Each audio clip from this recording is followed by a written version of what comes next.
এটা বিতং খবৰলৈ আগবাঢ়িছো। বদৰুদ্দিন আজমলক বিশ্বাস কৰিব নোৱাৰি। আজমলে শেষত বিজেপিৰ মন্ত্ৰণাক্ৰমে মিত্ৰতাৰ পৰা আঁতৰি গৈ কংগ্ৰেছক হোলঠেকত পেলাব পাৰে। সোমবাৰে এআইইউডিএফৰে কংগ্ৰেছৰ মিত্ৰতাৰ বিৰোধিতা কৰি এই সন্দেহ ব্যক্ত কৰিলে কংগ্ৰেছৰ সংখ্যালঘু প্ৰাক্তন সাংসদ, মন্ত্ৰী আৰু বিধায়কৰ গোটে। বদৰুদ্দিন আজমলৰ এআইইউডিএফৰে মিত্ৰতা কৰিবলৈ গৈ এতিয়া নিজ দলৰে নেতাৰ বাধাৰ সন্মুখীন হ'বলগীয়া হৈছে কংগ্ৰেছ। ৰাণা গোস্বামী, ৰূপজ্যোতি কুৰ্মী আদিৰ দৰে নেতা বিধায়কে ইতিমধ্যে এআইইউডিএফৰ সৈতে মিত্ৰতা কৰিলে কংগ্ৰেছ ক্ষতিগ্ৰস্ত হ'ব বুলি ৰাজহুৱাকৈ ঘোষণা কৰিছে। ইয়াৰ পিছতে এইবাৰ কংগ্ৰেছৰ সংখ্যালঘুৰ প্ৰাক্তন সাংসদ, মন্ত্ৰী তথা বিধায়কৰ এটা গোটে বিৰোধিতা কৰিলে এই মিত্ৰতা প্ৰসংগত সোমবাৰে নতুন বিধায়ক আৱাসত এক বৈঠক আয়োজন কৰে কংগ্ৰেছৰ সংখ্যালঘু প্ৰাক্তন নেতৃত্বই। প্ৰাক্তন মন্ত্ৰী মহিবুল হক, প্ৰাক্তন বিধায়ক আলী আকবৰ মিয়া, ইদ্ৰিছ আলী, ৰছুল হক বাহাদুৰ, মকবুল হুছেইন আদিয়ে অংশগ্ৰহণ কৰা বৈঠকত গঠন কৰে ষ্টেৰিং কমিটি। ষ্টেৰিং কমিটি গঠন কৰি ঘোষণা কৰিলে এআইইউডিএফ সাম্প্ৰদায়িক দল। সাম্প্ৰদায়িক এআইইউডিএফৰে মিত্ৰতা মানি লোৱা নহ'ব। এআইইউডিএফ দলটো এটা সাম্প্ৰদায়িক দল, এইটো মোৰ কথা নহয়, এইটো সৰ্বজন বিদিত। আৰু এআইইউডিএফ দলটো লাইকে বিজেপি দল এটা সাম্প্ৰদায়িক দল, ঠিক তেনেকৈ এআইইউডিএফ দলকো এটা সাম্প্ৰদায়িক দল হিচাপে জনাজাত হৈ আছে। এই কথা ঘোষণা কৰি মহিবুল হকে লগতে ক'লে, বদৰুদ্দিন আজমলক বিশ্বাস কৰিব নোৱাৰি। শেষ মুহূৰ্তত বাগৰ সলাব পাৰে আজমলে। বদৰুদ্দিন আজমল চাহাবে যে এলায়েন্সৰ কাৰণে তেওঁ আগবাঢ়ি আছে, আপুনি কিন্তু সাৱধান হ'ব লাগে, আমাৰ নেতৃবৃন্দ কিন্তু সাৱধান হ'ব লাগে। 11th আৱাৰ্ডত গৈ বদৰুদ্দিন আজমল চাহাবে কিন্তু ডিনাই কৰিব পাৰে, তেওঁ ডিনাই কৰিব পাৰে 11th আৱাৰ্ডত। প্ৰাক্তন সংখ্যালঘু কংগ্ৰেছী সাংসদ, মন্ত্ৰী আৰু বিধায়কৰ গোটটোৱে এআইইউডিএফৰ সৈতে মিত্ৰতাৰ ক্ষেত্ৰত চৰম বিৰোধিতা কৰাৰ সময়তে কিন্তু জ্যেষ্ঠ কংগ্ৰেছী বিধায়ক ৱাজেদ আলী চৌধুৰীয়ে মিত্ৰতাক সমৰ্থন জনায়। ৱাজেদ আলী চৌধুৰীয়ে বিজেপিক কঠোৰ ভাষাৰে সমালোচনা কৰি ক'লে, বিজেপিয়ে কৰিলে লীলা, কংগ্ৰেছে কৰিলে কিলা। মিত্ৰতাক লৈ ভয় খাইছে বিজেপিয়ে। ইমান বেয়া, সেই বেয়া দলৰ লগত বিজেপি দলেওতো এলায়েন্স কৰিছিল। তোমালোকে এলায়েন্স কৰিলে, তোমালোকে কৰিলে নীলা আৰু কংগ্ৰেছে কৰিলে কিলা। হা, তোমালোকে ইউডিএফৰ লগত 2010 চনত এলায়েন্স কৰিলা, তেতিয়া কোনো ইউডিএফ বেয়া। ৱাজেদ আলী চৌধুৰীয়ে পুনৰ ক'লে, এআইইউডিএফে অসম বিৰোধী কাম কৰা নাই, সেয়ে এআইইউডিএফৰ সৈতে মিত্ৰতা কৰিলে কোনো ক্ষতি নহয় কংগ্ৰেছৰ। অসমৰ ভাষা সংস্কৃতি, অসমৰ বৃহত্তৰ অসমীয়া জাতিৰ ৰক্ষাৰ স্বাৰ্থে আমি এই বিজেপি এটা সাম্প্ৰদায়িক দল, এই দলক আমি বিদায় দিব লাগিব।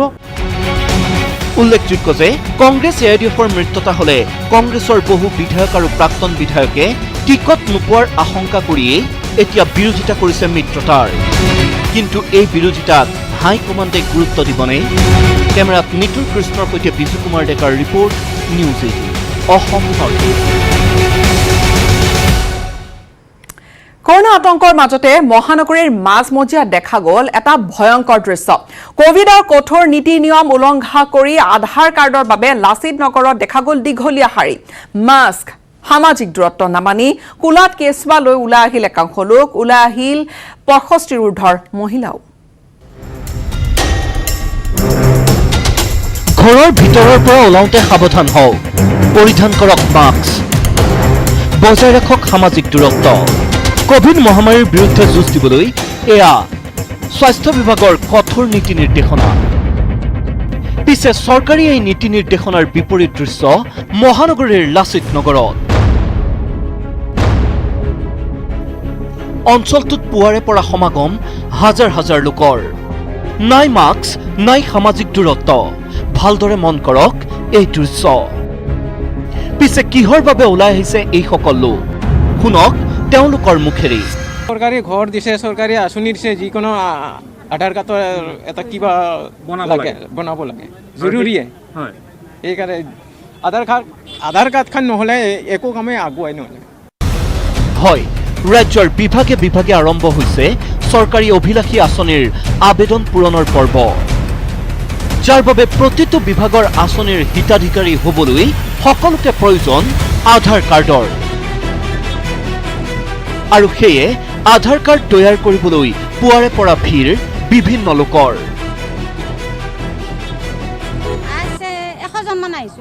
কিহত আহিছে গাড়ী ভাড়া কৰি আহিছো কিয় তাত আধাৰ কাৰ্ড বনাব নোৱাৰি নেকি এতিয়া বনোৱা নাই ইয়াত পঠাইছে মানুহখিনি চব অহাৰ কাৰণে আমিও আহিছো কোনোবা যদি ছয়গাঁও কোনোবা হাজো বকুৰ গাড়ী ভাড়া কৰি পুৱাই উপস্থিত লাচিত নগৰৰ আধাৰ কেন্দ্ৰত কাৰোবাৰ কোলাত যদি কণমানি শিশু কোনোবা আকৌ বৃদ্ধ আইতা সকলোৰে প্ৰয়োজন মাথো নিজৰ আধাৰ কাৰ্ডখন সাম্প্ৰতিক পৰিস্থিতিত প্ৰশ্ন উত্থাপন হৈছে কৰোনাৰ সজাগতাৰ বাবে ঢাক ঢোল পিটি থকা চৰকাৰখনে ৰাজ্যৰ সুৰক্ষাৰ বাবে কিয় নিৰ্দিষ্ট স্থানত স্থাপন নকৰিলে আধাৰ কেন্দ্ৰ কিয় এটা কেন্দ্ৰতে এইদৰে হাৰাশাস্তিৰ সন্মুখীন হ'বলগীয়া হৈছে হাজাৰ হাজাৰ লোক কাৰণ এই সংকট কালত জনস্বাস্থ্যৰ বাবে এয়া হৈ পৰিছে চৰম ভাবুকি কেমেৰা পাৰ্চন মনোজ দুৱৰাৰ সহযোগত বলেন ভট্টাচাৰ্যৰ report news 18 Assam North east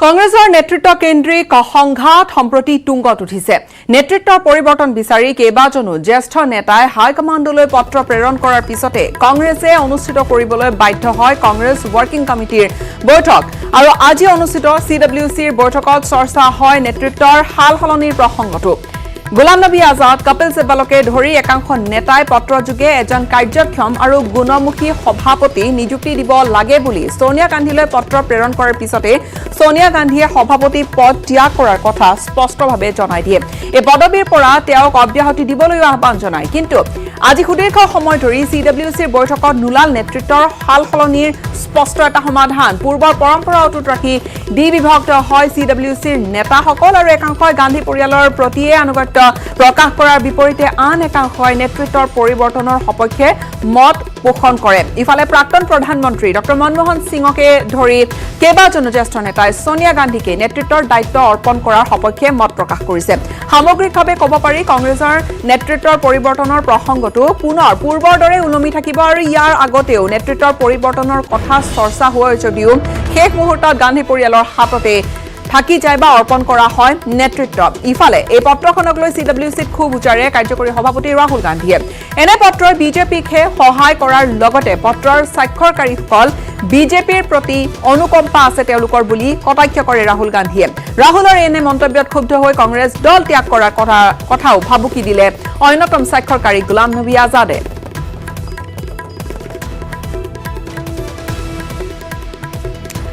ইফালে কপিল সিব্বালে এটা টুইট কৰিছিল আৰু তাৰ পিছতে কিছু সময়ৰ ভিতৰতে এই টুইট তেওঁ ডিলিট কৰিলে নিজৰ একাউণ্টৰ পৰা দলৰ মাজত সমালোচনাৰ সন্মুখীন হোৱাৰ পিছত টুইট ডিলিট কৰিছে কপিল সিব্বালে ৰাহুল গান্ধীক উভতি ধৰি কপিল সিব্বালে টুইট কৰিছিল 30 বছৰত বিজেপিৰ পক্ষত এটাও মন্তব্য কৰা নাই বুলি স্পষ্টীকৰণ দিছিল এই টুইটটোত আৰু কংগ্ৰেছত নেতৃত্ব কেন্দ্ৰিক সংঘাত এতিয়া তুংগত হেয়া কথা এক প্ৰকাৰ স্পষ্ট হৈ পৰিছে নেতৃত্বৰ বিৰুদ্ধে পত্ৰ লিখি বিজেপিক সহায় কৰা বুলি অভিযোগ কৰিছিল ৰাহুল গান্ধীয়ে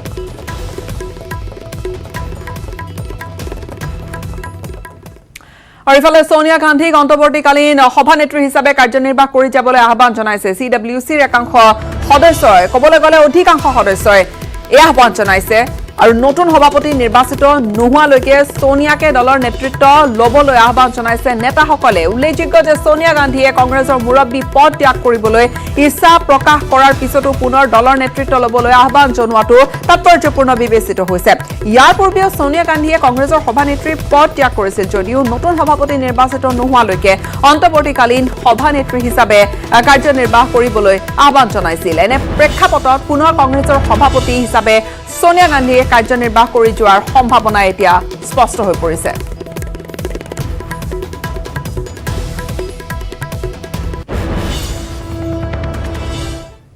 পুনৰ সুবিধাবাদী মানসিকতা হাগ্ৰামা মহিলাৰীৰ যিয়ে সুবিধা দিব তাৰ লগতে মিত্ৰতা থাকিব BPF কংগ্ৰেছ AIUDFৰ মিত্ৰতা সন্দৰ্ভত ৰহস্যজনক স্থিতি এয়া হাগ্ৰামা মহিলাৰীৰ উদালগুৰিত এক কাৰ্যসূচীত BPFত আনহাতে যোগদান দিলে ৰঞ্জন দৈমাৰীৰ ভগ্নী বড়ো উইমেন্স জাষ্টিছ ফৰামৰ নেত্ৰী অঞ্জলি দৈমাৰীয়ে BPF দল সুবিধাবাদী BPF দল সুবিধাবাদী, যিয়ে সুবিধা দিব তাৰ লগতে BPF। BPF দল সুবিধাবাদী, কোনোবা দুৱাৰ খোলা ৰাখাৰ নাৰাখাৰ কথা নাই, যোনে আমাক সুবিধা দিব তাৰ লগতে আমি আছোঁ। কংগ্ৰেছ AIDFৰ মিত্ৰতাৰ সম্পৰ্কত কি স্থিতি হাগ্ৰামাৰ? 2021 নিৰ্বাচনক লক্ষ্য হিচাপে লৈ ৰাজ্যত মহাজোটবন্ধনৰ সমীকৰণে ৰাজনৈতিক বতাহ গৰম কৰি ৰখাৰ সময়তে BPF প্ৰধান হাগ্ৰামা মহিলাৰীৰ মন্তব্য, যিয়েই সুবিধা দিব তাৰ লগতেই থাকিব BPF। BPF দল সুবিধাবাদী, কোনোবা দুৱাৰ খোলা ৰাখাৰ নাৰাখাৰ কথা নাই, যোনে আমাক সুবিধা দিব তাৰ লগতে আমি আছোঁ। একেই কৌশলী মন্তব্য BPFৰ সাংসদ বিশ্বজিৎ দৈমাৰীৰো। আমাৰতো কাৰোবাৰ লগত যোৱাৰ কোনো প্ৰশ্নই নাই নহয়, যে BPF দলে সদায় মানে আপোনাৰ কি কয় নিৰ্ণায়ক ভূমিকাটো লৈছে। যেতিয়াই যিটো পাৰ্টি লাগে বুলি কৈছে সেইটো পাৰ্টিক আমি সহযোগ কৰিছোঁ। গতিকে সময়টো আহক, সময় সাপেক্ষে সেই সময়ত যদি তেনেকুৱা পৰিৱেশ পৰিস্থিতি হয়, এতিয়া ভূমিকম্প অহাই নাই, তো এতিয়াই আমি বিল্ডিঙত থাকিম না মানে খেৰৰ ঘৰত থাকিম, আমি কিয় ডিচাইড কৰিম? সোমবাৰে ওদালগুৰিত অনুষ্ঠিত এক সভাত BPFত আনুষ্ঠানিকভাৱে যোগদান কৰে বড়ো ওমেন্স জাষ্টিছ ফৰামৰ সভানেত্ৰী অঞ্জলি দৈমাৰীয়ে। যোগদানৰ লগে লগে সম্পাদকৰ দায়িত্ব অৰ্পণ কৰা হয় অঞ্জলি দৈমাৰী। ডক্টৰ অঞ্জলি দৈমাৰী বাইদেৱে আমাৰ BPF দলত সোমাইছে, আমি আদৰি লৈছোঁ আৰু যাতে আজিৰ পৰাই যাতে ভালকৈ কাম কৰিবলৈ সুবিধা পায় তাৰ কাৰণে ওৱান অফ দ্য ছেক্ৰেটাৰী হিচাপে আমি তাক দায়িত্ব দিছে। কনভেনশ্যনৰ পিছত আকৌ বেলেগ হয়তো হ'ব পাৰে। ইফালে আগন্তুক BTC নিৰ্বাচনত UPPLক মুকলি প্ৰতিদ্বন্দ্বী আখ্যা দি হাগ্ৰামা মহিলাৰীয়ে লগতে ক'লে এইবাৰৰ BTR চুক্তিয়ে শেষ কৰিব বড়ো জাতিক। ভেলুলেছ চুক্তি, BTR চুক্তিটো বড়ো জাতিক ধ্বংস কৰিব, ভেলুলেছ। অৱশ্যে ৰাজ্যৰ ৰাজনীতিত যিয়েই সমীকৰণ নচলক কিয় হাগ্ৰামাই স্পষ্ট কৰি থলে সুবিধা দিলে সেই জোটবন্ধনত যোগ দিব BPFে। উল্লেখ্য যে আদৰ্শ নহয়, সুবিধাৰ বাবে BPFে দুবাৰ কংগ্ৰেছ আৰু এবাৰ BJPৰ লগত মিত্ৰতা কৰি লৈছে ক্ষমতাৰ সোৱাদ। ওদালগুৰিৰ পৰা ৰিপুঞ্জয় নাথৰ report, news 18 Assam North east. নগাঁৱত বিজেপিৰ নতুন অংক। কংগ্ৰেছ আৰু AIDFৰ পৰা আজৰি অনাৰ পৰিকল্পনা 3টা সমষ্টি। সামগুৰি, ঢিং আৰু ৰূপহীহা দখল কৰিবলৈ আত্মবিশ্বাসী হৈ পৰিছে বিজেপিৰ স্থানীয় নেতা কৰ্মীসকল।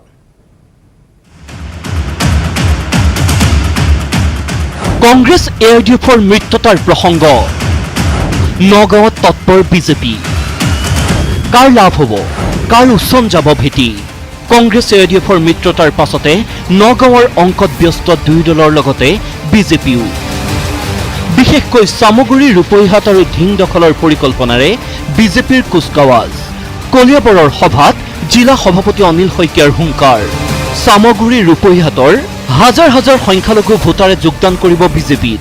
আৰু অলপ দিনৰ ভিতৰতে আপোনালোকে দেখিব কংগ্ৰেছত বৃহৎ এটা খহনীয়া হ'ব, AIDFৰ কিছু সংখ্যক লোক আমাৰ ভাৰতীয় জনতা পাৰ্টীত যোগ কৰিব। বিজেপিৰ কলিয়াবৰ জিলা সভাপতিৰ মতে কংগ্ৰেছৰে মিত্ৰতাক লৈ ক্ষুব্ধ AIDFৰ তৃণমূল নেতা কৰ্মী। বিগত সময়ত AIDFৰ সদস্য হোৱাৰ বাবেই কংগ্ৰেছৰ নিৰ্যাতনৰ বলি হোৱাৰ অভিযোগ বিজেপি নেতাগৰাকীৰ।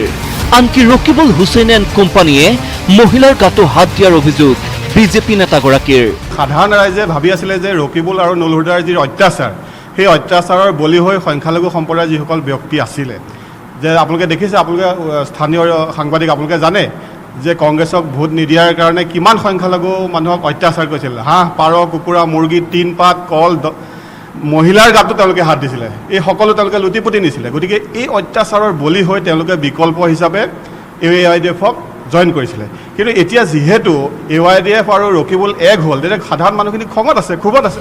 নিৰ্যাতনৰ বলি হোৱা এনে AIDF কৰ্মীয়ে যোগ দিয়াৰ পাছত চামগুৰিত শক্তি বৃদ্ধি হ'ব বুলি মন্তব্য কৰিলে সমষ্টিটোৰ সম্ভাৱ্য বিজেপি প্ৰাৰ্থী অনিল শইকীয়াই।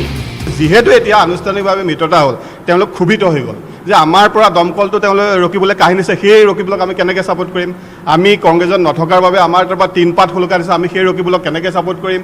আমাৰ পৰা আমাৰ ভনীক, আমাৰ বাইদেউক, মোৰ মানুহজনীক গাত হাত দিছে, আমি সেই মানুহটোক কেনেকৈ ছাপোৰ্ট কৰিম? গতিকে এইটো ডাঙৰ এটা প্ৰশ্ন। গতিকে তেওঁলোকৰ কিছু সংখ্যক লোকে আমাৰ লগত যোগাযোগ কৰিছে। গতিকে ইয়াত আৰু কোনো আমাৰ ভাৰতীয় জনতা পাৰ্টীৰ কাৰণে মই ভাবোঁ চিন্তা কৰিবলগীয়া বিষয় নহয়, এইটো এটা ভাল বিষয়। ৰকিবুল হুছেইনক চেলেঞ্জ দিয়া বিজেপি নেতাগৰাকীয়ে ইটিকিং কৰিলে ৰূপহীহাটৰ বিধায়ক নুৰুল হুদা। ৰকিবুলৰ বাবে হেনো 2021 সমষ্টি হেৰুৱাব নুৰুল হুদাই। বিজেপি নেতাগৰাকীৰ মতে AIUDFৰে মৃত্যতাৰ অন্যতম দাবীদাৰ নুৰুল হুদা নিজেই সংকটত পৰিছে মৃত্যতাৰ পাছত।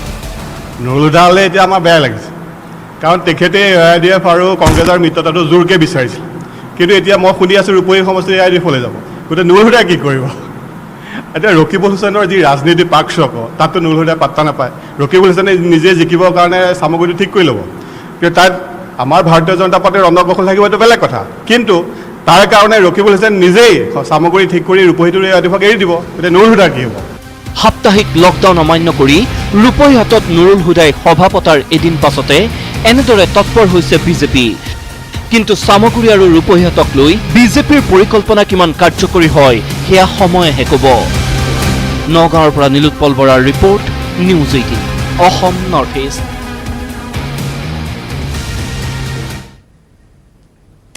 2021 নিৰ্বাচনক লৈ গুৰুত্বপূৰ্ণ মন্তব্য কৰিছে হিমন্ত বিশ্ব শৰ্মাই।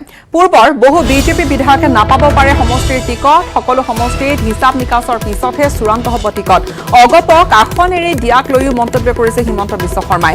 অগপৰ সমষ্টিসমূহতো পৰ্যবেক্ষণ কৰা হ'ব আৰু সকলো নিৰ্ণয় হোৱাৰ পিছত অগপক সমষ্টি এৰি দিব বিজেপিয়ে।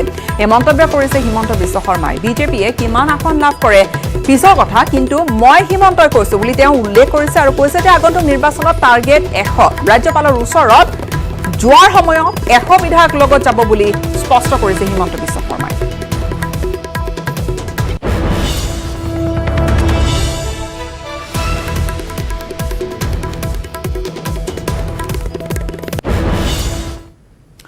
কৰোনা কালত নতুন পাঠ্যক্ৰম 30% কৰ্তন হ'ব উচ্চতৰ মাধ্যমিকৰ পাঠ্যক্ৰম। ছেপ্টেম্বৰ মাহৰ প্ৰথম ভাগত মুকলি হ'ব এই নতুন পাঠ্যক্ৰম। একাডেমিক কাউন্সিলৰ বৈঠকত এই সিদ্ধান্ত গ্ৰহণ কৰা হৈছে। শিক্ষা বিভাগত কোভিড-19ৰ প্ৰভাৱ, উচ্চতৰ মাধ্যমিকত হ্ৰাস পালে চিলেবাছ, 30% হ্ৰাসেৰে শিক্ষাৰ্থীক সকাহ দিয়াৰ চেষ্টা শিক্ষা সংসদৰ। কৰোনা ভাইৰাছৰ বাবে 5টা মাহ ধৰি দেশত স্থবিৰ হৈছে শিক্ষা ব্যৱস্থা। ইতিমধ্যে দেশৰ আগশাৰীৰ বোৰ্ড CBSEৰ পাঠ্যক্ৰম হ্ৰাসৰ সিদ্ধান্ত। শিক্ষাৰ্থীৰ ভৱিষ্যতৰ প্ৰতি লক্ষ্য ৰাখি আন বোৰ্ডৰ নিচিনাকৈ শিক্ষা সংসদেও 30% পাঠ্যক্ৰম হ্ৰাস কৰাৰ সিদ্ধান্ত। কোভিডৰ সময়ছোৱাৰ পৰা অনলাইন শিক্ষাৰ জৰিয়তে 100%ৰ ভিতৰত কেৱল 60ৰ পৰা 70% ছাত্ৰ ছাত্ৰীক স্পৰ্শ কৰিব পাৰিছে শিক্ষা সংসদে। শিক্ষাৰ্থীৰ ভৱিষ্যতৰ প্ৰতি লক্ষ্য ৰাখি এই সিদ্ধান্ত গ্ৰহণ কৰাৰ কথা প্ৰকাশ কৰিছে শিক্ষা সংসদৰ অধ্যক্ষ ডক্টৰ দয়ানন্দ বৰগোহাঁয়ে। আমি যিটো অনলাইন শিকাইছিলোঁ, কিতাপ পত্ৰ ইতিমধ্যে দি দিছোঁ, ভাবিছিলোঁ যে হ'ব, কিন্তু এতিয়া দেখিলোঁ যে নহ'বগৈ, যিহেতু অনলাইনত আমি মেক্সিমাম 60-70% ল'ৰা কাভাৰ কৰিছোঁ। হ'লেও বাকী যিবোৰৰ ক্ষেত্ৰত অসুবিধা আছে, সেইকাৰণে আমি কোৰ্চটো চামাৰাইজ কৰা আৰু কাট কৰাৰ কথা ভাবিব লগা হ'ল। আমি ভাবিলোঁ আৰু সিদিনাখনে সিদ্ধান্ত ল'লোঁ যে আমাৰ কোৰ্চটো higher secondary first year and second year দুয়োটাতে আমি 30% কাট কৰিম। ছেপ্টেম্বৰৰ পৰা বিদ্যালয় আৰু মহাবিদ্যালয়সমূহৰ শ্ৰেণী আৰম্ভ নহ'লেও ৱেবছাইট যোগে কৰ্তন হোৱা পাঠ্যক্ৰম প্ৰকাশ কৰিব শিক্ষা সংসদে। আৰু তাৰে আধাৰত একাদশ আৰু দ্বাদশ শ্ৰেণীৰ পৰীক্ষাত অৱতীৰ্ণ হ'ব লাগিব শিক্ষাৰ্থীসকল। আগষ্ট নহ'লেও আমি ফাৰ্ষ্ট উইক অফ ছেপ্টেম্বৰ আমি এইটো চিলেবাছটো অনলাইন দি দিব পাৰিম। পৰীক্ষা একেদৰে হ'ব, 100 মাৰ্কছৰে হ'ব, কিন্তু কুৱেশ্যন যাতে ল'ৰা ছোৱালীবোৰৰ কাৰণে উজু হয়, অবজেক্টিভ কুৱেশ্যন বেছিক কেনেকৈ দিব পৰা যায়, taking the interest of the basic knowledge, আৰু তেওঁলোকে যাতে গোটেই কথাটোত ভয় নাখায়। অৱশ্যে এই ক্ষেত্ৰত পৰৱৰ্তী সময়ত সমস্যাৰ সন্মুখীন হ'ব পাৰে উচ্চতৰ মাধ্যমিক শিক্ষা সংসদ। দেশৰ ত্ৰাসৰ সৃষ্টি কৰা কৰোনা মহামাৰী আৰু সমাগত বিধানসভাৰ নিৰ্বাচনৰ বাবে পিছুৱাব লগা হ'ব পাৰে উচ্চতৰ মাধ্যমিকৰ পৰীক্ষা। কুৱেশ্যনটো ইলেকশ্যন ইয়েৰ, গতিকে তাৰ লগত অলপ গভৰ্ণমেণ্টৰ লগত এডজাষ্ট কৰিব লগা হ'ব পাৰে, কিন্তু হ'লেও education and politics is not the same. ডেট ইফাল সিফাল হ'ব নিশ্চয়। 4 মাহ ধৰি বিদ্যালয় আৰু মহাবিদ্যালয় বন্ধ হোৱাৰ বাবে শিক্ষা সংসদৰ এনে সিদ্ধান্তই যথেষ্ট সকাহ দিব ছাত্ৰ ছাত্ৰীক। কেমেৰাত অবিনাশ ডেকাৰ সহযোগত Hirak Jyoti Malakar, news 18 Assam North East. Congress এআইইউডিএফৰ মিত্ৰতাৰ পাছতে টিকট হেৰুৱাৰ আশংকাত ভুগিছে বহু বিধায়কে ইতিমধ্যে এই আশংকাই কপাইছে বৰাকৰ কংগ্ৰেছ আৰু এআইইউডিএফৰ শিবিৰক বৰাকত নিমিলা অংক কংগ্ৰেছ এআইইউডিএফৰ মিত্ৰতাই আউল লগাইছে সমীকৰণত কোনে কাক এৰি দিব দক্ষিণ কৰিমগঞ্জ বদৰপুৰত কোনে পাব প্ৰাৰ্থিত্ব এনে বহু প্ৰশ্নত উত্তপ্ত বৰাকৰ ৰাজনীতি বৰ্তমান এআইইউডিএফৰ দখলত আছে দক্ষিণ কৰিমগঞ্জ সমষ্টি বিধায়ক আজিজ আহমেদ খান আনফালে বদৰপুৰত কংগ্ৰেছৰ বিধায়ক জামাল উদ্দিন মিত্ৰতাৰ পিছত এই দুই সমষ্টিক লৈ দুই দলৰ ভিতৰতে চলিছে টনা আজোৰা মিত্ৰতাৰ সূত্ৰ মতে কংগ্ৰেছে এআইইউডিএফক এৰি দিয়াৰ সম্ভাৱনা আছে দক্ষিণ কৰিমগঞ্জ তেনেস্থলত দক্ষিণ কৰিমগঞ্জৰ প্ৰতাপী কংগ্ৰেছ নেতা তথা প্ৰাক্তন মন্ত্ৰী সিদ্দিক আহমেদে বদৰপুৰৰ পৰা পাব পাৰে প্ৰাৰ্থিত্ব স্বাভাৱিকতে এই চৰ্চাই ক্ষিভিত কৰিছে বদৰপুৰৰ বিধায়ক জামাল উদ্দিনক জামাল উদ্দিনৰ স্পষ্ট কথা কোনো কাৰণতে এৰি নিদিয়ে বদৰপুৰ যিকোনো মূল্যৰ বিনিময়ত খেলিবই নিৰ্বাচন দলীয় টিকট নাপালেও নিৰ্দলীয় প্ৰাৰ্থী হিচাপে 2021ত বদৰপুৰৰ পৰা প্ৰতিদ্বন্দ্বিতা কৰিবলৈ সাজু জামাল উদ্দিন দেওয়া হওয়ার কোনো সম্ভাবনা নাই দেওয়া না হবো আর যদি দেওয়া হয় তাহলে আমি আমার চিন্তা করিম আমি মানি নলওঁ মানি নলওঁ দুর্বল এআইইউডিএফৰ পাছে কি কাৰণে দেওয়া হ'ব কাৰণ ইয়াতে সিটিং কংগ্ৰেছৰ তেওঁ বিচাৰিলে নহ'ব তেওঁ অৰিজিনেল নহয় এইটোৰ কমিটি আছে হাইকমাণ্ড আছে হাইকমাণ্ডে সিদ্ধান্ত নিব ইতিমধ্যে নিৰ্বাচনী কুচকাৱাজ আৰম্ভ কৰা জামাল উদ্দিনৰ স্থিতিয়ে আউল লগাইছে অংকত বদৰপুৰৰ পৰা জামাল উদ্দিনে প্ৰতিদ্বন্দ্বিতা কৰিলে কি হ'ব সিদ্দিক আহমেদৰ ভৱিষ্যত সিদ্দিকৰ বাবে বিগ ব্ৰাদাৰ কংগ্ৰেছে এআইইউডিএফৰ পৰা কাঢ়ি ল'ব নেকি দক্ষিণ কৰিমগঞ্জ এই সম্ভাৱনা মানি ল'বনে এআইইউডিএফ কিংবা দলটোৰ বিধায়ক আজিজ আহমেদ খানে কেৱল বৰাকতেই নহয় সমগ্ৰ ৰাজ্যতে এতিয়া জংক পংক হৈছে কংগ্ৰেছ এআইইউডিএফৰ মিত্ৰতাৰ সমীকৰণ এই জংক পংক অংক শীঘ্ৰেই সমাধান নকৰিলে বিপদত পৰিব কংগ্ৰেছ আৰু এআইইউডিএফ শিবিৰ কৰিমগঞ্জৰ পৰা গৌৰীশ নন্দীৰ report news 18 Assam North East কৰোণাতংকৰ এই দুৰ্বিষহ দিনত সলনি হৈছে সকলো অনলাইন ব্যৱস্থা এতিয়া সৰ্বত্ৰ স্থানী ধৰিছে আনকি এতিয়া বাৰ্ষিক সমাৱৰ্তনো সম্পন্ন হৈছে অনলাইন মাধ্যমেৰে অলপতে আইআইটি বম্বেত সম্পন্ন হ'ল ভাৰ্চুৱেল সমাৱৰ্তন আইআইটি বম্বেৰ সমাৱৰ্তন উপস্থিত ভাৰ্চুৱেল অৱতাৰ হয় বম্বে আইআইটিৰ 58 সংখ্যক শিক্ষান্ত সমাৰোহ অনুষ্ঠিত হয় সম্পূৰ্ণ ব্যতিক্ৰমী ৰূপত institute gold medal for the year 2019 Shashwat Shukla corona সংক্ৰমণৰ আশংকাত বন্ধ হৈ থকা শিক্ষানুষ্ঠানখনৰ শিক্ষান্ত সমাৰোহ অনুষ্ঠিত কৰা হয় ভাৰ্চুৱেল ৰূপত সমাৰোহত শিক্ষানুষ্ঠানৰ মুৰব্বীয়ে ঘোষণা কৰে স্বৰ্ণ পদক লাভ কৰা শিক্ষাৰ্থীৰ নাম কিন্তু ভাৰ্চুৱেলভাৱেহে ৰখা হয় এই পদক Institute Gold Medal for the year 2019 Shashwat Shukla the program of dual degrees of Bachelor of Technology and Master of Technology in Electrical Engineering Bombay আইআইটিৰ এই ভাৰ্চুৱেল সমাৱৰ্তনৰ ভিডিঅ' সম্প্ৰতি বিভিন্ন মাধ্যমত জনপ্ৰিয় হৈ পৰিছে তথ্য প্ৰযুক্তিৰ চমৎকাৰত অভিভূত শত সহস্ৰজন news desk report news 18 Assam North East চীনৰ সম্ভাৱ্য আক্ৰমণক লৈ এতিয়া দেশজুৰি চৰ্চা ম্যানমাৰৰ আকাশমাৰ্গেৰে চীনে চলাব নেকি আক্ৰমণ ভাৰতত ৰঙা চীনৰ প্ৰথম টাৰ্গেট হ'ব নেকি তেজপুৰৰ বিমান ঘাটি ম্যানমাৰ সীমান্তত ইউনানত বিশাল ৰাডাৰ নিৰীক্ষণ কেন্দ্ৰ স্থাপনৰ পাছতে এই আশংকা হৈছে তেজপুৰবাসীৰ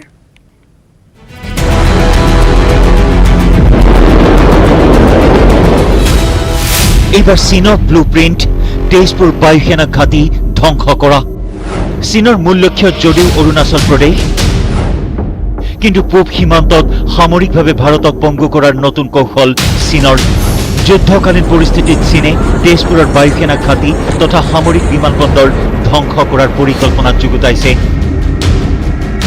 অপেন সোৰ্স ইন্টেলিজেন্স অৰ্থাৎ স্যাটেলাইটৰ পৰা লব্ধ আলোকচিত্ৰ বিশ্লেষণ কৰি ভাৰতৰ এক বিশেষ সংবাদ প্ৰতিষ্ঠানে কেন্দ্ৰীয় প্ৰতিৰক্ষা বিভাগক এই সন্দৰ্ভত সতৰ্ক কৰি দিছে।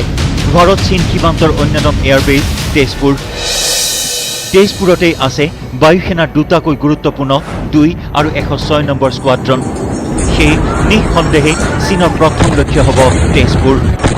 তাৎপৰ্যপূৰ্ণ বিষয়টো হৈছে অপেন সোৰ্স ইন্টেলিজেন্সৰ জৰিয়তে প্ৰস্তুত কৰা প্ৰতিবেদন অনুসৰি ম্যানমাৰ সীমান্তৰ পৰা মাত্ৰ 3 কিলোমিটাৰ দূৰত্বৰ ইউনান প্ৰদেশত চীনে ইতিমধ্যেই এটা সামৰিক নিৰীক্ষণ কেন্দ্ৰ স্থাপন কৰিছে। মূলতঃ চীনৰ বায়ুসেনাৰ বাবে প্ৰস্তুত কৰা এই নিৰীক্ষণ কেন্দ্ৰত স্থাপন কৰা হৈছে সুবিশাল ৰাডাৰো। লক্ষণীয়ভাৱে এই ৰাডাৰ পোন কৰি থোৱা হৈছে তেজপুৰ অভিমুখে। তেন্তে কি সঁচাকৈ চীন সাজু হৈ উঠিছে নেকি ভাৰত আক্ৰমণৰ বাবে? তেজপুৰ বিমান ঘাটিক লক্ষ্য কৰি চীনে প্ৰথমটো আক্ৰমণ সংঘটিত কৰিব নেকি?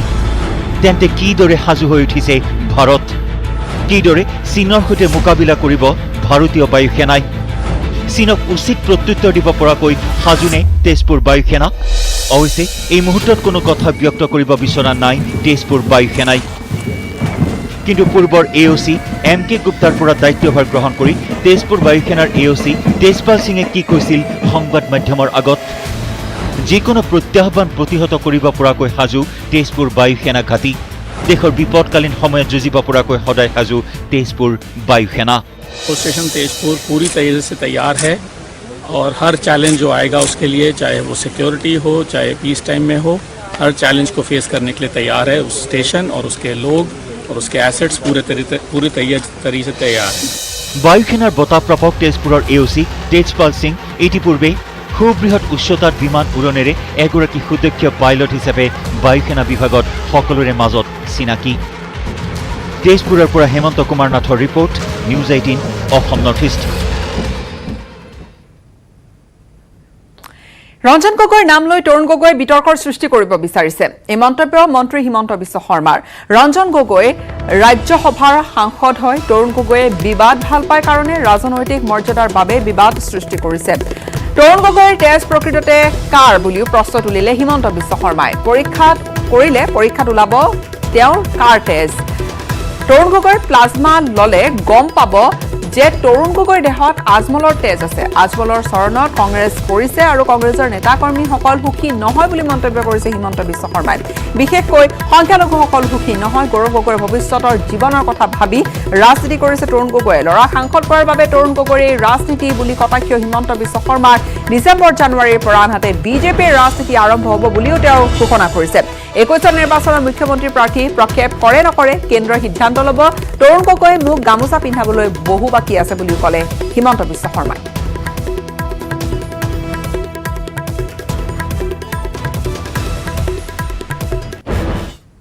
ব্ৰেকিং নিউজ এই মুহূৰ্তত কৰোনা ভাইৰাছত আক্ৰান্ত হৈছে কামৰূপ মেট্ৰৰ উপায়ুক্ত বিশ্বজিৎ পেগু। কৰোনাৰ আগশাৰীৰ যোদ্ধা বিশ্বজিৎ পেগু লক্ষণবিহীন কৰোনাত আক্ৰান্ত হৈছে উপায়ুক্তগৰাকী। চিকিৎসকৰ পৰামৰ্শ মৰ্মে আইচলেশ্যনত আছে উপায়ুক্তগৰাকী। ঘৰৰ পৰাই পৰিচালনা কৰিছে বিভাগীয় কাম কাজ বা তেওঁ সেইধৰণে আগবাঢ়িছে। আৰু এই মুহূৰ্তৰ ব্ৰেকিং নিউজ যে কামৰূপ মহানগৰ উপায়ুক্ত বিশ্বজিৎ পেগু বৰ্তমান কোভিড আক্ৰান্ত হৈছে। অৱশ্যে তেওঁৰ দেহত কোনো তেনে লক্ষণ নাই। আগশাৰীৰ যোদ্ধা বিশ্বজিৎ পেগু বিভিন্ন সময়ত দেখা গৈছিল। বিভিন্ন ঠাইত তেওঁ নিৰীক্ষণ কৰিছিল পৰিস্থিতি কি ধৰণৰ সেয়া বুজ লৈছিল। আৰু তাৰ মাজত এই মুহূৰ্তৰ খবৰ যে কোভিড-19ত আক্ৰান্ত হৈছে বিশ্বজিৎ পেগু। লক্ষণবিহীন কৰোনাত আক্ৰান্ত হৈ পৰিছে উপায়ুক্তগৰাকী আৰু চিকিৎসকৰ পৰামৰ্শ মৰ্মে আইচলেশ্যনত আছে উপায়ুক্তগৰাকী। ঘৰৰ পৰাই পৰিচালনা কৰি যাব বিভাগীয় কাম কাজবোৰ।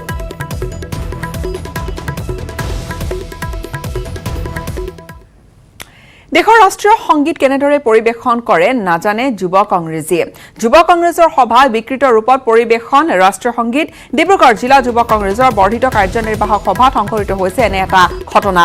চাউলখোৱা প্ৰেক্ষাগৃহত অনুষ্ঠিত এই বৰ্ধিত কাৰ্যনিৰ্বাহকত উপস্থিত আছিল প্ৰাক্তন মন্ত্ৰী এটুৱা মুণ্ডাও। আৰু মুণ্ডাৰ সন্মুখতে সভাত এনেকৈ বিকৃত ৰূপত পৰিৱেশিত হ'ল ৰাষ্ট্ৰীয় সংগীত। অৱশ্যে কেইশাৰীমান গোৱাৰ পিছতে ৰাষ্ট্ৰীয় সংগীত নজনা যুৱ কংগ্ৰেছীৰ বহুৱালি বন্ধ কৰিলে মঞ্চত উপস্থিত আনসকলে।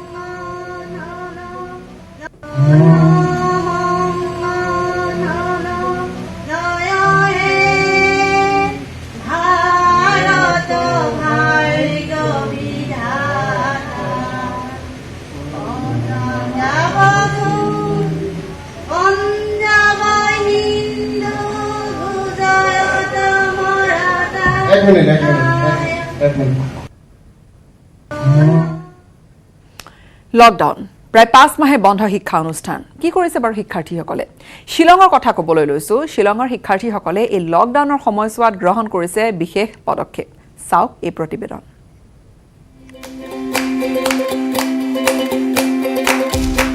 অনলাইন ক্লাছ কৰি বহি থকা নাই অবাবত নষ্ট কৰা নাই সময় বন্ধৰ দিনকেইটা কটাইছে শৰীৰ চৰ্চা লকডাউনৰ সময়ছোৱাত শিলঙৰ শিক্ষাৰ্থীসকলে কেৱল অনলাইন ক্লাছ কৰিয়ে কটোৱা নাই সময় পঢ়াৰ উপৰিও শিক্ষাৰ্থীসকল এতিয়া ব্যস্ত নিজকে নিৰোগী কৰি ৰখাৰ বাবে উল্লেখযোগ্য যে লকডাউন বা পৰ্যটকৰ আগমনৰ ক্ষেত্ৰত থকা বাধ্যবাধকতাৰ বাবে এতিয়া নিযম শিলঙৰ পৰ্যটন ক্ষেত্ৰ উদং পৰ্যটন ক্ষেত্ৰসমূহ পৰ্যটকৰ সলনি ভৰি পৰিছে বিভিন্ন বয়সৰ শিক্ষাৰ্থীৰে পুৱাই চহৰৰ বিভিন্ন পৰ্যটন ক্ষেত্ৰত শিক্ষাৰ্থীসকলে খেল ধেমালিৰে নিজক সতেজ কৰি ৰখাৰ প্ৰয়াস কৰে নিজকে স্বাস্থ্যৱান কৰি ৰখাৰ এই প্ৰচেষ্টালৈ সঁহাৰি জনাইছে চৰকাৰেও শিক্ষাৰ্থীসকলৰ খেলা ধূলাৰ ক্ষেত্ৰত অসুবিধা নোহোৱাৰ বাবে পৰ্যটন ক্ষেত্ৰসমূহত নিৰাপত্তাৰক্ষীৰো ব্যৱস্থা কৰিছে My teacher told me as fight against this vector virus. So we do morning exercise at the golf course, like to increase our immunity. It's healthy. শিলঙৰ শিক্ষাৰ্থীসকলৰ এই প্ৰচেষ্টাই নিঃসন্দেহে আন শিশু শিক্ষাৰ্থীকো শৰীৰ চৰ্চাৰ প্ৰতি আগ্ৰহী কৰি তুলিব শিলঙৰ পৰা Purbasha Bhattacharjee news 18 Assam North East ৰাগভাৰছে মুহূৰ্তৰ সংবাদ শিৰোনাম কংগ্ৰেছৰ নেতৃত্বকেন্দ্ৰিক সংঘাত সম্প্ৰতি তুংগত উঠিছে নেতৃত্বৰ পৰিৱৰ্তন বিচাৰি কেইবাজনো জ্যেষ্ঠ নেতাই হাইকমাণ্ডলৈ পত্ৰ প্ৰেৰণ কৰাৰ পিছতে কংগ্ৰেছে অনুষ্ঠিত কৰিবলৈ বাধ্য হয় কংগ্ৰেছ ৱৰ্কিং কমিটিৰ বৈঠক আজি অনুষ্ঠিত CWCৰ বৈঠকত চৰ্চা হয় নেতৃত্বৰ সালসলনিৰ প্ৰসংগ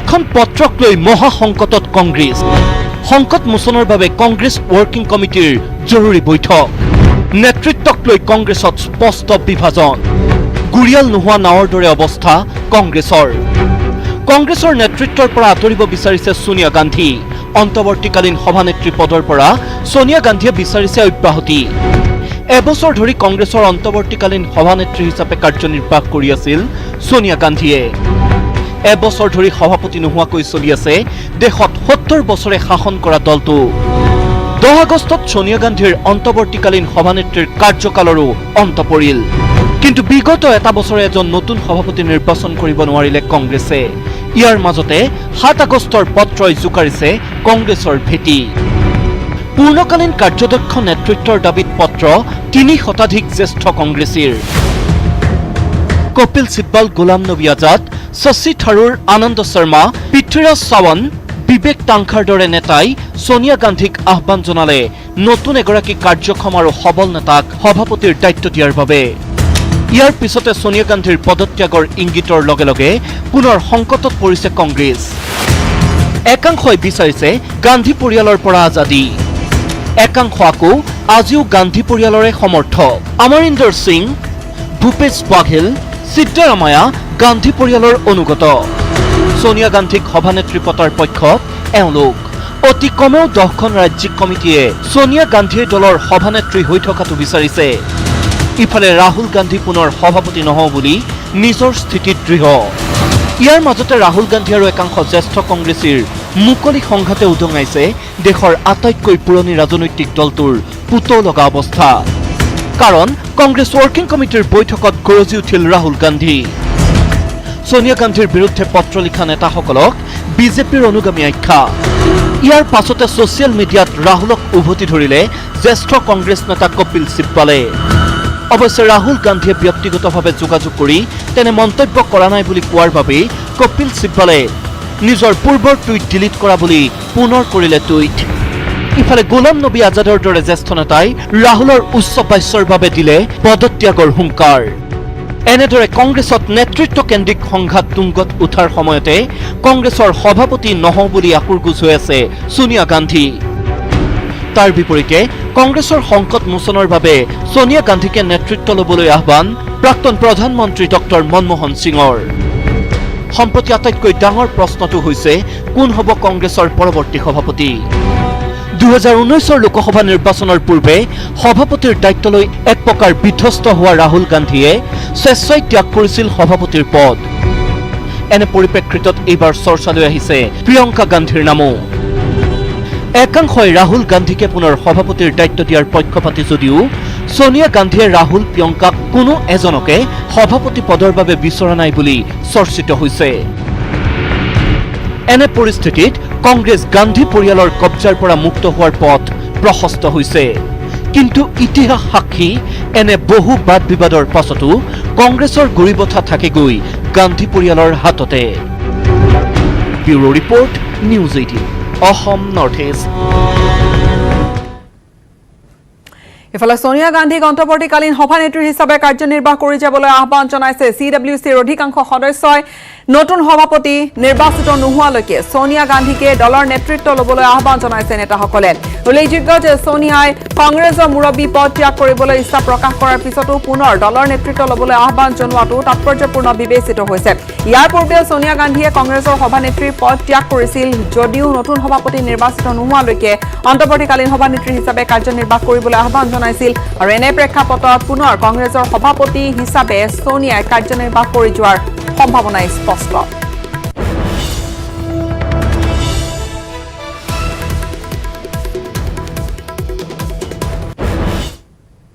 বৰপেটা ৰোডৰ ৰাজহুৱা শ্মশানত দেওবাৰে নিশা সৃষ্টি হ'ল এক উত্তেজনামূলক পৰিস্থিতিৰ। কোভিড আক্ৰান্ত এজন লোকৰ মৃতদেহ সৎকাৰক লৈ কেন্দ্ৰ কৰা এনে এটা পৰিস্থিতিৰ পিছতে সৃষ্টি হৈছে তীব্ৰ প্ৰতিক্ৰিয়াৰ। সৎকাৰ কৰিব নিদিয়ে, ৰাইজে বাধা দিছে। উত্তাল শ্মশান। বৰপেটা ৰোডৰ ৰাজহুৱা শ্মশানত হুলস্থুল। মৃতদেহ সৎকাৰক কেন্দ্ৰ কৰি সৃষ্টি হয় এই পৰিস্থিতিৰ। ভৱেশ কৰ্মকাৰ নামৰ কোভিড ৰোগত মৃত্যু হোৱা এজন লোকৰ মৃতদেহ সৎকাৰ কৰিবলৈ যোৱা আৰক্ষী স্বাস্থ্যকৰ্মীক বাধা দিছে স্থানীয় লোকে। কোভিড আক্ৰান্ত লোকৰ মৃতদেহ সৎকাৰ কৰিলে সংক্ৰমণৰ আশংকাত দেওবাৰে নিশা শ্মশানলৈ ওলাই আহি ৰাইজে প্ৰতিবাদ কৰে।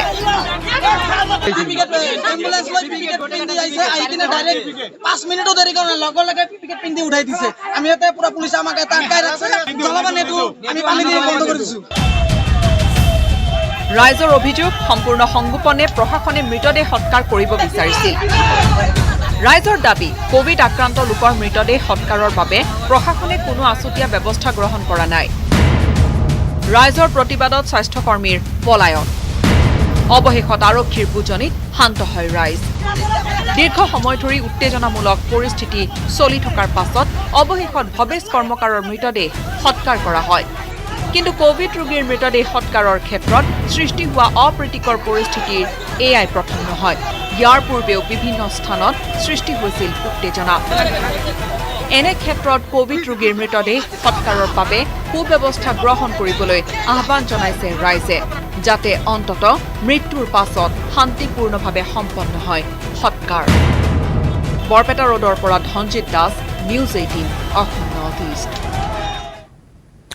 বিক্ৰীৰ অভাৱত নষ্ট হৈছে লাখ লাখ নেমু। উৎপাদিত সামগ্ৰী বজাৰৰ অভাৱত বিক্ৰী কৰিব নোৱাৰাৰ বাবে ব্যাপক সংকটত ৰাজ্যখনৰ কৃষকসকল, যাৰ ফলশ্ৰুতিত নষ্ট হৈ পৰিছে কৃষকৰ ফচল। তিনিচুকীয়া জিলাৰ কাকপথাৰৰ অসম আৰু অৰুণাচল প্ৰদেশ সীমান্তৱৰ্তী কেইবাখনো গাঁৱৰ কৃষকে বিক্ৰী কৰিব নোৱাৰি লাখ লাখ নেমু নষ্ট কৰি দিয়া এক দৃশ্যই এতিয়া উদঙাই দিছে কৃষি বিভাগৰ প্ৰকৃত স্বৰূপ।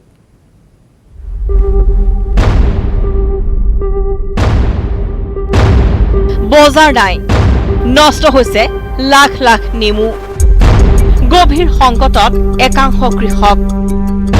কৃষি বিভাগে পাহৰিলে কৃষকৰ কথা। লকডাউনে কৃষকসকলৰ বাবে নমাই আনিছে ভয়ংকৰ বিপদ। উৎপাদিত সামগ্ৰী বজাৰৰ অভাৱত বিক্ৰী কৰিব নোৱাৰাৰ বাবে ব্যাপক সংকটত ৰাজ্যখনৰ কৃষকসকল, যাৰ ফলশ্ৰুতিত নষ্ট হৈ পৰিছে কৃষকৰ ফচল। তিনিচুকীয়া জিলাৰ কাকপথাৰৰ অসম আৰু অৰুণাচল সীমান্তৱৰ্তী কেইবাখনো গাঁৱৰ কৃষকে বিক্ৰী কৰিব নোৱাৰি লাখ লাখ নেমু নষ্ট কৰি দিয়া এক দৃশ্যই উদঙাই দিছে কৃষি বিভাগৰ ব্যৰ্থতা। এই দৃশ্য তিনিচুকীয়া জিলাৰ কাকপথাৰৰ। কাকপথাৰৰ অসম আৰু অৰুণাচল সীমান্তৱৰ্তী টেঙাপানী থাপাবাৰীকে ধৰি বহুকেইখন গাঁৱৰ অৰ্থনীতি নিৰ্ভৰ কৰে নেমু খেতিৰ ওপৰত। এই গাঁওকেইখন অসম কৃষি বিশ্ববিদ্যালয়ৰ স্বীকৃতিপ্ৰাপ্ত লেমন ভিলেজ। গাঁওকেইখনৰ পৰা লাখৰো অধিক নেমু প্ৰতিদিনে বজাৰলৈ ওলাই যায়। কিন্তু লকডাউনৰ ফলত এতিয়া সংকটৰ সন্মুখীন হ'বলগীয়া হৈছে কৃষকসকল। কাজি নেমু এইবাৰ লকডাউনৰ পৰা বজাৰত বিক্ৰী কৰিবলৈ অসুবিধা হোৱাৰ কাৰণে বহু কাজি নেমু নিজে নিজে পকি হৈ গেলি গৈছে আৰু কাজি নেমু বজাৰত একেবাৰে মূল্য নাই মানে এটা কাজি নেমুৰ দাম এতিয়া আমি আনকালে অইন বছৰ এনেকুৱা জুন জুলাই আগষ্ট এইকেইটা মাহত কম বুলি ক'লেও আমি 1.5 টকা 2 টকালৈকে থাকে ৰেটটো। এইবাৰ কিন্তু কাজি নেমু 20 পইচা 30 পইচা এনেকুৱা অৱস্থাত আহিছে। মাহ জুৰি নেমু ছিঙিব নোৱাৰাত নষ্ট কৰি পেলাবলৈ বাধ্য হৈছে নেমু খেতিয়কসকল। অঞ্চলটোৰ এখন ক্ষুদ্ৰ নেমু বাগিচাতেই 20ৰ পৰা 30,000 নেমু লাগিছে, কিন্তু বৃহৎ বাগিচাসমূহত ইয়াৰ পৰিমাণ লাখৰো অধিক। কেৱল লকডাউনৰ বাবে বছৰটোত 1 পৰা 1.5 কোটি মূল্যৰ নেমু নষ্ট হৈছে অঞ্চলটোত। গতিকে এই অঞ্চলৰ ৰাইজ মানে এই বছৰ অন্তত কাজি নেমু খেতিৰ ক্ষেত্ৰত অন্তত প্ৰায় 1.5-2 কোটিমান টকা হয়তো এই কাজি নেমু খেতিয়কসকলৰ লছ হৈছেগৈ এই বছৰটোত। এই দৃশ্য দেখাৰ পিছত কৃষি বিভাগে কিবা ব্যৱস্থা গ্ৰহণ কৰিবনে নে ব্ৰেণ্ড এম্বেচাডৰ নিযুক্তি দিয়েই দায়িত্ব সামৰিব কৃষি বিভাগে? ৰীনা কাকতিৰ report, news 18 Assam North east. ঐতিহাসিক ঘূনাসুঁতিত বঞ্চিত ৰাইজৰ উত্তাল প্ৰতিবাদ। চৰকাৰী আৱাসগৃহ আবণ্টনৰ নামত ব্যাপক অনিয়ম সংঘটিত হৈছে ঘূনাসুঁতিত। আৰু ঘূনাসুঁতিৰ 15,000 লোকৰ বিপৰীতে প্ৰধানমন্ত্ৰীৰ আৱাসগৃহৰ বাবে জিঅ' ত্যাগ কৰিলে মাত্ৰ 1541টা পৰিয়ালৰ। উল্লেখযোগ্য যে যিসকলক আৱাসগৃহ আবণ্টন দিছে তাৰে বহু পৰিয়ালে পূৰ্বে চৰকাৰী আৱাসগৃহ লাভ কৰিছিল। বঞ্চিত ৰাইজে হস্তক্ষেপ কামনা কৰিছে ঊৰ্ধ্বতন কৰ্তৃপক্ষৰ।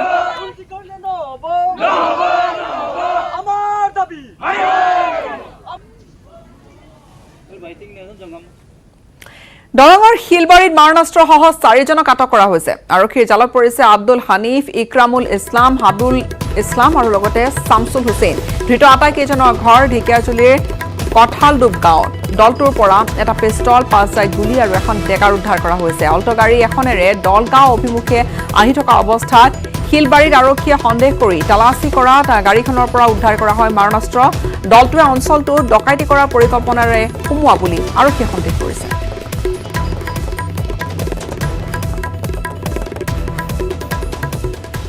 পুনৰ সুবিধাবাদী মানসিকতা হাগ্ৰামা মহিলাৰীৰ। যিয়ে সুবিধা দিব তাৰ লগতে মিত্ৰতা কৰিব BPF-এ।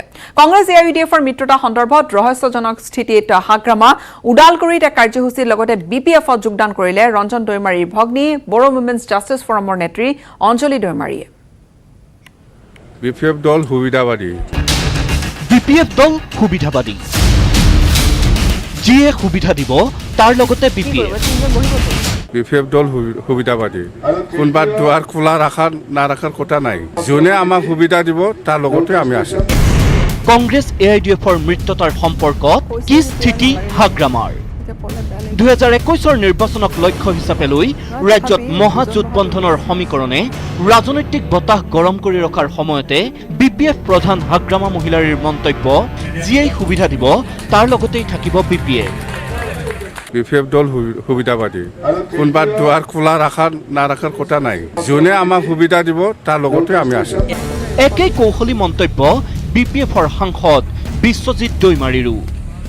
আমাৰতো কাৰোবাৰ লগত যোৱাৰ কোনো প্ৰশ্নই নাই নহয় যে BPF দলে সদায় মানে আপোনাৰ কি কয় নিৰ্ণায়ক ভূমিকাটো লৈছে। যেতিয়াই যিটো পাৰ্টি লাগে বুলি কৈছে সেইটো পাৰ্টিক আমি সহযোগ কৰিছোঁ। গতিকে সময়টো আহক, সময় সাপেক্ষে সেই সময়ত যদি তেনেকুৱা পৰিৱেশ পৰিস্থিতি হয়। এতিয়া ভূমিকম্প অহাই নাই, তো এতিয়াই আমি বিল্ডিঙত থাকিম না মানে খেৰৰ ঘৰত থাকিম, আমি কিয় ডিচাইড কৰিম?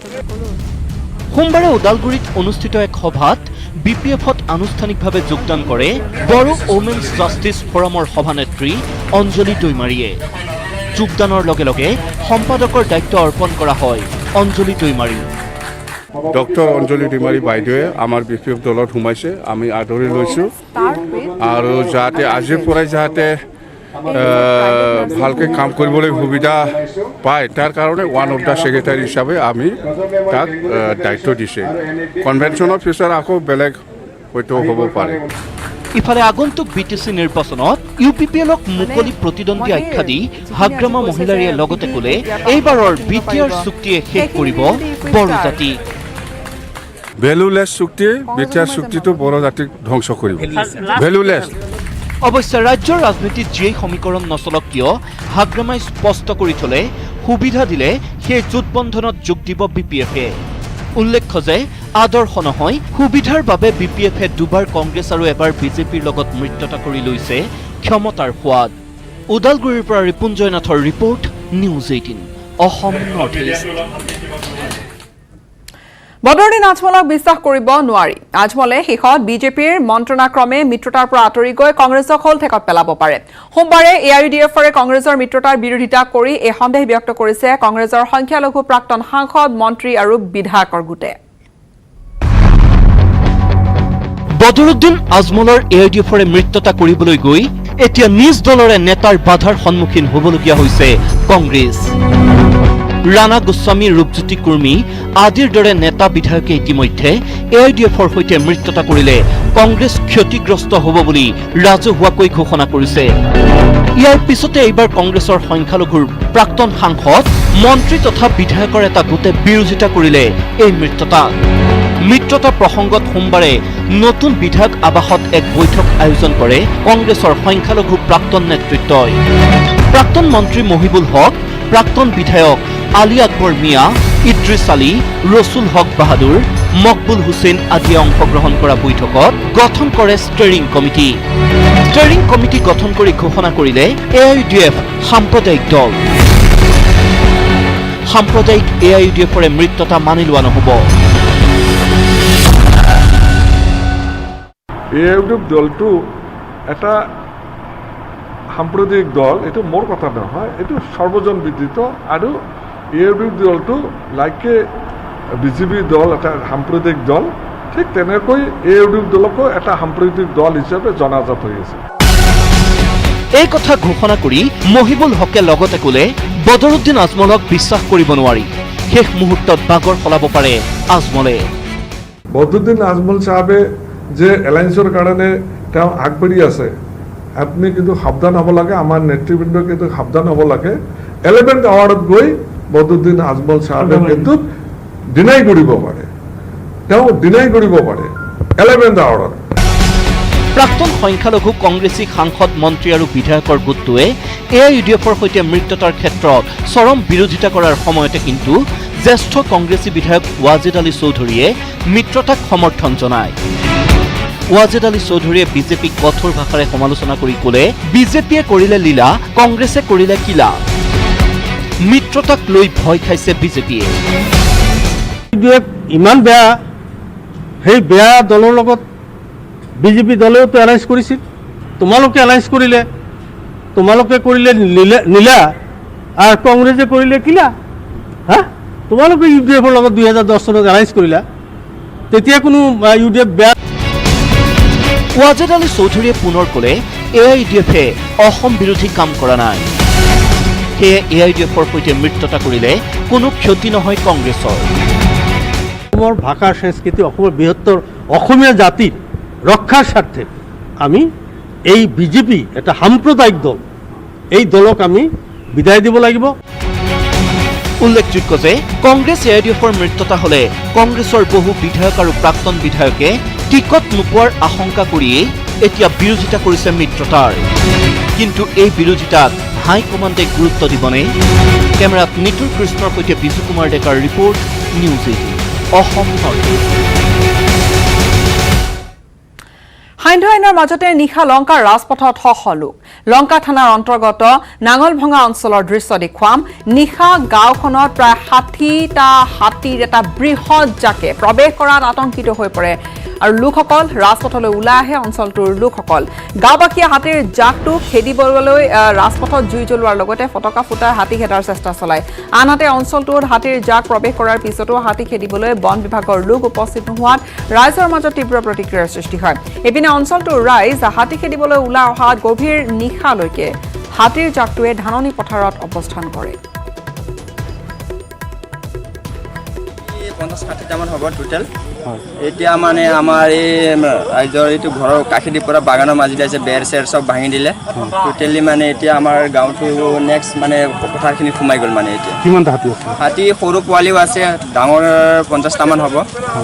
আৰু বন বিভাগৰ কোনো লোক আহিছে? নাই, বন বিভাগৰ এতিয়ালৈকে কোনো অহা নাই। কোনো অহা নাই। আপোনালোকে নিজে হাতী খেদিবলগীয়া? নিজে খেদিবলগীয়া হৈছে। গুৱাহাটী উত্তৰ গুৱাহাটীৰ মাজত ৰ'পৱে মুকলি কৰিলে মন্ত্ৰী হিমন্ত বিশ্ব শৰ্মাই। নদীৰ ওপৰত নিৰ্মিত প্ৰথম ৰ'পৱে, ব্ৰহ্মপুত্ৰৰ ওপৰত নিৰ্মিত প্ৰথম ৰ'পৱে বুলি ক'লে হিমন্ত বিশ্ব শৰ্মাই। 2011ৰ পৰা 2016লৈ বহু কাম স্থবিৰ হৈ ৰৈছিল আৰু বিজেপি চৰকাৰ অহাৰ পিছত আমি GMDAৰ বহু কাম কৰিবলৈ সক্ষম হৈছো বুলি উল্লেখ কৰে বিত্তমন্ত্ৰীগৰাকী। আৰু লগতে তেওঁ কয় যে এইবাৰৰ পূজাৰ আগে আগে গণেশগুৰি ফ্লাইঅভাৰৰ কাম সম্পূৰ্ণ হ'ব। এটা বছৰতে প্ৰথমবাৰৰ বাবে ফ্লাইঅভাৰৰ কাম সম্পূৰ্ণ হ'ব। বহাগ বিহুৰ পূৰ্বে ছুপাৰ মাৰ্কেটৰ ব্ৰিজৰ কাম সম্পূৰ্ণ হ'ব। 9খন অভাৰব্ৰিজ মুকলি কৰাৰ ঘোষণা কৰিলে হিমন্ত বিশ্ব শৰ্মাই। অহা বুধবাৰে গুৱাহাটী আন্তঃগাঁথনিৰ 2টা বৃহৎ ঘোষণা কৰিব আৰু 1 জানুৱাৰীৰ পৰা পাণ্ডু কামাখ্যালৈ যোৱা ৰাস্তা আমি ৰাইজলৈ আগবঢ়াই দিম বুলি কৈ লগতে ঘোষণা কৰিলে মন্ত্ৰীগৰাকীয়ে যে এপ্ৰিলৰ পৰা সকলো প্ৰকল্পৰ কাম সম্পূৰ্ণ কৰা হ'ব।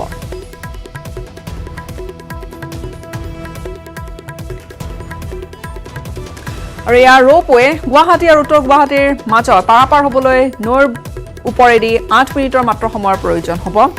32গৰাকী যাত্ৰী উঠিব পাৰিব এবাৰত, কিন্তু এইবাৰ হয়তো কোভিড নিয়মৰ বাবে কিছুটা সাল সলনি কৰা নিশ্চয় হ'ব। কিন্তু লগতে আমি দেখুৱাইছোঁ ইয়াত দীৰ্ঘ প্ৰতীক্ষাৰ অন্তত গুৱাহাটীবাসীয়ে ৰ'পৱে লাভ কৰিছে। অসমৰ প্ৰথম ৰ'পৱে ছিকিমত তেনেধৰণৰ এটা ৰ'পৱে আছে। ছিকিমৰ পিছত অসমত ব্ৰহ্মপুত্ৰৰ বুকুৰ ওপৰত এই ধৰণৰ এটা ৰ'পৱে প্ৰজেক্ট মুকলি কৰা হৈছে আনুষ্ঠানিকভাৱে।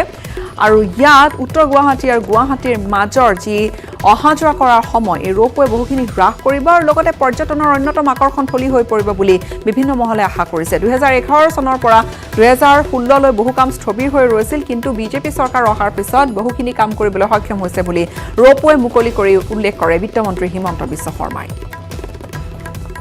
সিদ্ধাৰ্থ ভট্টাচাৰ্য ডাঙৰীয়া আৰু মই যেতিয়া নতুন বিভাগ, কাৰণ মোৰ দুটাকৈ বিভাগ তেখেতৰ হাতলৈ গৈছিল, শিক্ষা বিভাগ আৰু গুৱাহাটী উন্নয়ন বিভাগ। তেখেত যেতিয়া মোৰ লগত আহিছিল যে হিমন্ত কিবা থাকিলে মোক ক'বা, মই বোলো দাদা আপোনাক কোৱাৰ মোৰ একো ধৃষ্টতা নাই, আপুনি মোতকৈ ভাল কৰি ডিপাৰ্টমেণ্ট চলাব, মোৰ বিশ্বাস আছে। কিন্তু এটা মই ৰিকুৱেষ্ট কৰিম যে ৰ'পৱেটো যাতে সম্পূৰ্ণ হয়। আৰু তেখেতে তাৰ পিছত মোক যেতিয়াই লগ পাই ৰ'পৱেৰ বিষয়ে সদায় কৈ আছিল।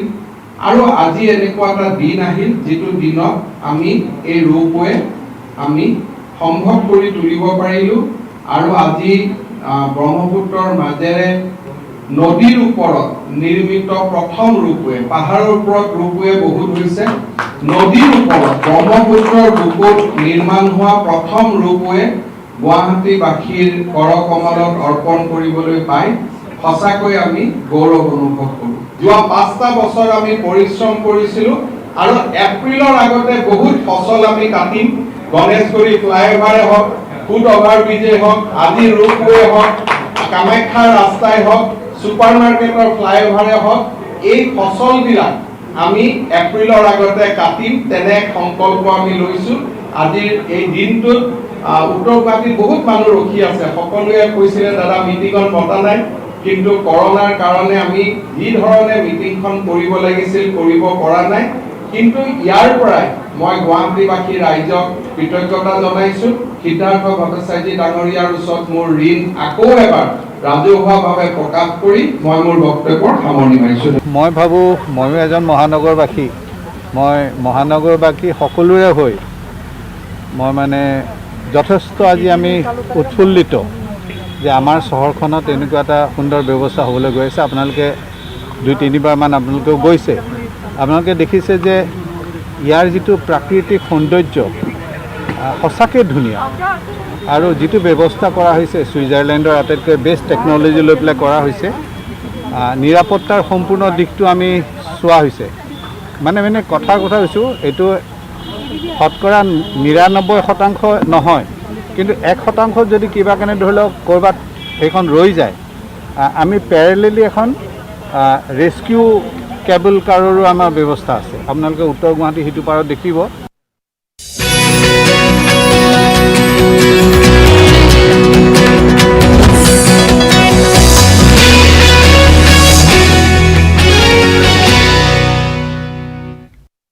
বাতৰি আগবঢ়াইছে This program is brought to you by Oil India Limited.